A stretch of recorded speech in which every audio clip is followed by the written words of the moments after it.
প্রস্তুতি শেষ হলে রমজানের আগেই জাতীয় নির্বাচন। লন্ডনে ডক্টর ইউনূস ও তারেক রহমানের বৈঠক শেষে যৌথ ঘোষণা, শিগগিরই তারিখ ঘোষণা করবে ইসি। সকল প্রস্তুতি সম্পন্ন করা গেলে 2026 সালের রমজান শুরু হওয়ার আগের সপ্তাহেও নির্বাচন আয়োজন করা যেতে পারে। নির্বাচন কমিশন আমরা আশা করব শীঘ্রই একটা তারিখ ঘোষণা। ঐক্যমতের পরিপ্রেক্ষিতে আমরা সংস্কার এবং জুলাই দুটাই করব। নির্বাচনের পরও বাংলাদেশ গড়ার যে প্রত্যয় নিয়ে আমরা সবাই ঐক্যমত হয়েছি সেটা আমরা সামনের দিকে এগিয়ে নিয়ে যাব। দুই নেতার বৈঠকে ভোটের সময় নিয়ে ঐক্যমত্যে কাটল অনিশ্চয়তা। বিভেদ ভুলে ঐক্য সুদৃঢ় করার আহ্বান মির্জা ফখরুলের।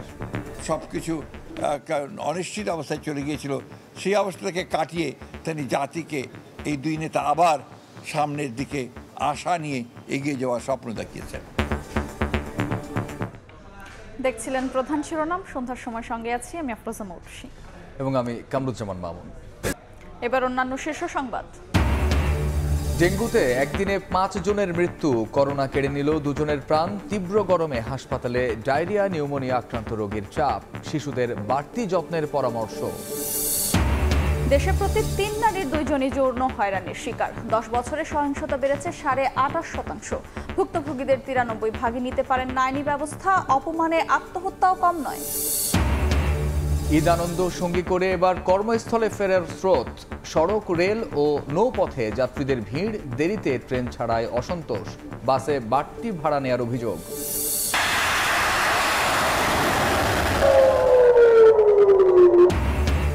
আবারও সংঘাতে রক্তাক্ত মধ্যপ্রাচ্য।